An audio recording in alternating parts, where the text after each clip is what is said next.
எப்படி உறுதியளிக்க முடியும் சார்? இவங்க நீதிமன்றம் ஆல்ரெடி போய் தான் இருப்பாங்க. ஆனால் இப்போ நீதிமன்றம் இதை மட்டும் கொண்டு போனால் வெற்றி கிடைக்கும்னு எப்படி உறுதியாக சொல்லிட முடியும்? பல பேர் நீதிமன்றத்தை அணுகிறது இல்லை, அதான் உண்மை.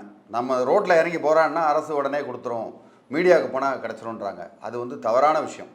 ஓகே, அதுவும் ஒரு ஆயுதம், ஒரு அகிம்சை வழி போராட்டம். போய் தகராறு பண்ணுறதில்ல, அடிதடி பண்ணுறதில்ல, ஒரு அராஜகமாக நடந்துக்கிறதில்ல, மாதிரி இல்லாமல் எந்த ஒரு போலீஸ் கேஸும் ஆகாமல் ஒரு நேர் வழியில் போகிறது ஒரு கரெக்டான விஷயந்தான்.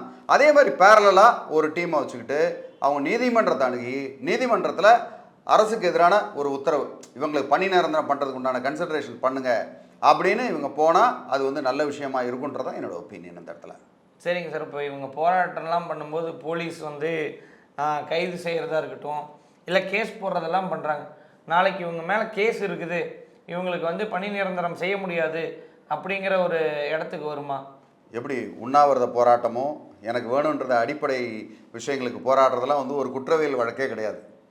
இது ஒரு நிர்வாக சேவை சம்மந்தப்பட்ட சட்டங்கள் தான் அப்ளிகபிள் ஆகுமே தவிர இதை ஒரு கிரிமினல் கேஸ் ஆகிவங்கன்னா கொலை பண்ணிட்டு வர்றாங்க இல்லை திருடிட்டு வராங்களா, இது தப்பு. அது ஸோ ஆனால் ஒரு சில நேரங்களில் இதை மாதிரி அவங்க மாற்றப்படலாம்.